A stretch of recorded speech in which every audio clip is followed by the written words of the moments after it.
નમસ્કાર મિત્રો, VN Gujarati YouTube channel પર સ્વાગત છે. મિત્રો, દેશ અને દુનિયાની તમામ તાજા ખબર સૌથી પહેલાં જાણવા માટે અત્યારે ચેનલ સબસ્ક્રાઇબ કરી દેજો.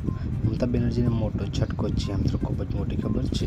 સંપૂર્ણ મામલો આજના વિડીયોમાં જણાવશું. વિડીયોમાં સુધી બનાવ ચેનલ પર નવા હોય તો વિડીયોને લાઇક કરી ચેનલ સબસ્ક્રાઇબ કરી દેજો. મિત્રો, મમતા બેનર્જીને મોટો ઝટકો, મોટા સમાચાર. જ્યાં મિત્રો અહીંયા વાત કરવામાં આવે તો મિત્રો પશ્ચિમ બંગાળના ભૂતપૂર્વ મંત્રી અને તૃણમૂલ કોંગ્રેસના વરિષ્ઠ નેતા મદન મિત્રાએ મિત્રો અહીંયા પાર્ટી છોડી અને મમતા બેનર્જીના વિરોધી જે છે જૂથમાં જોડાવાની જાહેરાત કરી છે. તેઓ હવે ઋતુપ્રજ બેનર્જીના નેતૃત્વ હેઠળના બળવાખોર ટીએમસી જૂથ સામેલ થયા છે. ત્યારે મિત્રો અહીંયા મિત્ર અભિષેક બેનર્જીએ પાર્ટી માટે અલગ રહેવાની સલાહ આપી છે, પરંતુ તેમની જે વાતને અવગણવામાં આવી હોવાનો આરોપ લગાવવામાં આવ્યો છે. તો ખૂબ જ મોટા સમાચાર સામે આવી રહ્યા છે. પલ પલની અપડેટ મળતી રહેશે. મળીને માહિતીના વિડીયોમાં. ધન્યવાદ.